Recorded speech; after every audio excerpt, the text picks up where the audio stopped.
재개발에 대해서 투자가 들어가셨는데 잘 알아보지 못해서 현금 청산되는 경우도 있고요. 또 이제 조합원 자격이 됐는데 알고 보니까 다른 사람하고 공동으로 되는 경우도 있고요.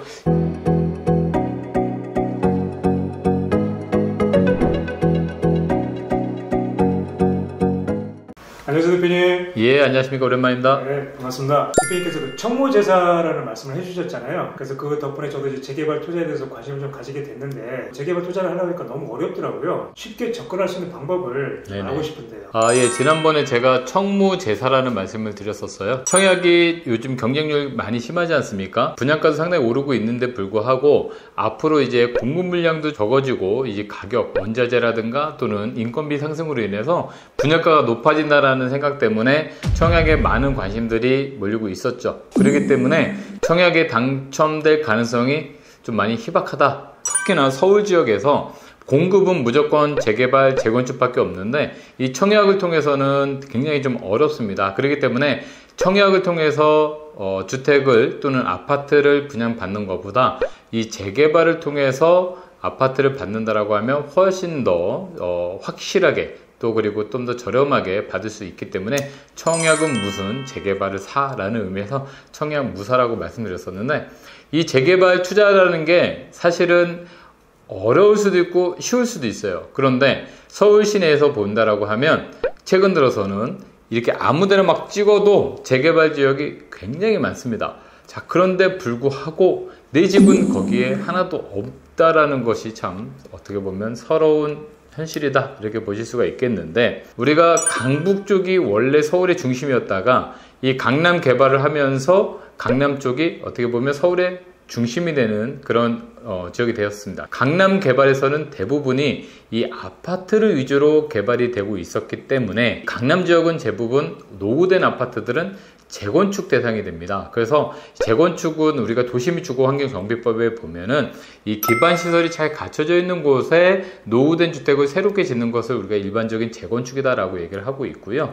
그리고 또 재개발 지역 같은 경우에는 이런 기반시설이 잘 갖춰지지 않은 지역에 하는 것이 재개발이다라고 보실 수가 있겠죠. 그렇기 때문에 이 재개발의 종류도 상당히 많고 재개발이 잘 진행되는 데도 있고 안 되는 데도 있고 여러 가지 이런 많은 것들이 이제 있습니다. 그래서 여러분들이 좀 더 손쉽게 이 재개발 지역을 확인할 수 있는 방법 중에서는 인터넷 사이트 들어가시면 아실이라는 사이트가 있어요. 그래서 스마트폰 누구나 이제 다 갖고 계시니까 이 스마트폰에서도 아실이라는 어플을 까시면은, 어플을 이제 설치를 하시면은 거기에서 재개발 이런 현황들이, 구역 현황들이 다 나타납니다. 그래서 여러분들이 재개발을 조금 더 구역별로 확인하고 싶다 그러면은 아실을 좀 보시면 좋을 것 같고요.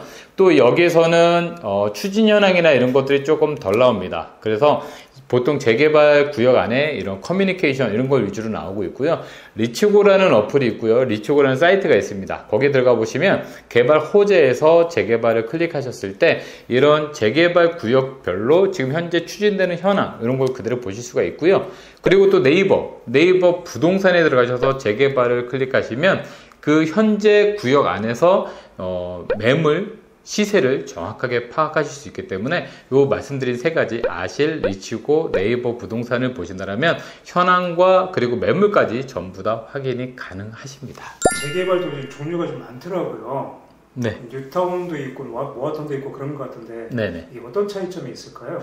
굉장히 많죠. 재개발, 뉴타운, 모아타운, 신속통합계 많이 들어보셨을 텐데 제가 쉽게 말씀 한번 드려볼게요. 이 재개발을 하는 데 있어서 너무 기반시설이 없다 보니까 작은 구역별로 아파트만 세워서는 편의시설이 굉장히 부족합니다. 그렇기 때문에 뭐 학교라든가 공원이라든가 이런 것들을 통합개발을 통해서 갔을 때 제대로 된 어떤 도시, 타운을 형성할 수 있다는 것이죠. 그래서 이 재개발을 묶어서 함께 개발하는 것이 바로 뉴타운입니다. 일반적으로 우리가 재개발은 도시 및 주거환경정비법이라는 법에 의해서 진행되고 있는데, 이 뉴타운은 재정비 촉진지구로서 재정비 촉진법에 의해서 또 지정이 되기 때문에 조금은 다른 법망을 가지고 있다라고 보시면 되겠는데, 최근 들어서는 이 뉴타운이 이제 완성되면서 서울에 어떻게 보면 대단지를 형성하고 있는다, 이렇게 보실 수가 있겠죠. 이 뉴타운이 워낙 크다 보니까 구역별로 잘 되는 데도 있고 좀 잘 안 되는 데도 있습니다. 그러면 이 잘 안 되는 데는 주민들의 어떤 합의에 의해서 해제가 되는데,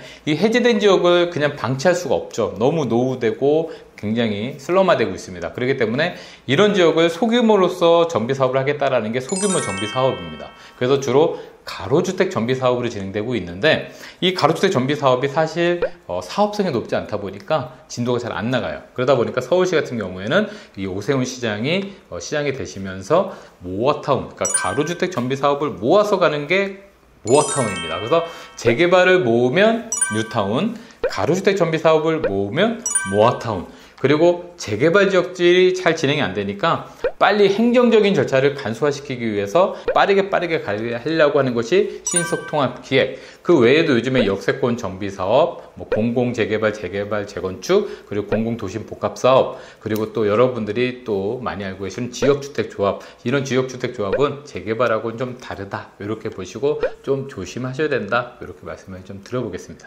재개발 투자 기간이 솔직히 사실 좀 너무 오래 걸리지는 않을까요?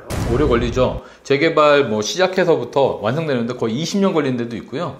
빠르면 10년, 그리고 지금 가로주택 정비 사업이나 모아타운은 좀 빨리 간다 해가지고 3, 4년인데, 많은 분들이 오셔서 아파트 되는 데까지 너무 오래 걸리기 때문에 투자하기 어렵다라고 하시는데, 이걸 아파트를 입주하는 목적을 가지고 가실 수도 있겠지만, 이것을 꼭 내가 아닌 자녀들이 나중에 입주할 수 있는 걸로 생각하셔도 되고요. 또 두 번째로는 이 재개발은 단계별로 사업이 진행되면서 가격이 상승합니다. 그렇기 때문에 투자적인 관점에서 봤을 때는 재개발의 이런 사업 추진이 올라갈수록 가격이 올라가기 때문에 투자적인 목적으로 보셔도 좀 좋을 것 같습니다. 재개발 투자할 때 조금 우리가 유의해야 될 부분들이 있으면 좀 말씀 좀 해주시겠습니까? 유의사항 많죠. 유의사항 많은데, 첫 번째로는 이제 내가 아파트를 받으려고 했다가 결국에는 아파트를 못 받고 현금 청산되는 경우가 많아요.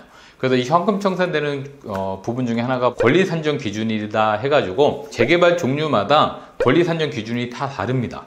그리고 서울시에서도 서울시 조례라는 게 있죠. 우리가 법이 있고 시행령이 있고 시행규칙이 있고 또 조례가 있습니다. 조례에 따라서 이 권리산정 기준위를 정하는 기준이 또 다릅니다. 그렇기 때문에 이 권리산정 기준위를 정확히 아셔야 현금 청산되지 않을 수 있고요. 그리고 또 공공도심 복합사업 같은 경우에는 이 신축 물건이 아니라 그냥 소유권만 취득하셔도 현금 청산돼 버려요.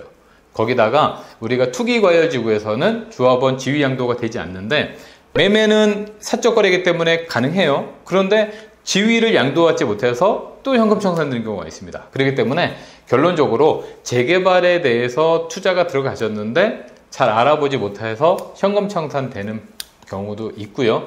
또 이제 조합원 자격이 됐는데 알고 보니까 다른 사람하고 공동으로 되는 경우도 있고요. 이런 여러 가지 어려운 점이 있기 때문에 꼭 전문가와 상의를 하시고서 투자하시는 것이 무엇보다 중요하게 될 것 같습니다. 자, 오늘은 재개발 관련해 가지고 여러분들 궁금점을 좀 해결해 드렸고요. 방송을 보고 좋으셨다면 좋아요, 구독 눌러주시고 저희는 다음 주에 또 뵙도록 하겠습니다. 지금까지 시청해 주셔서 감사합니다.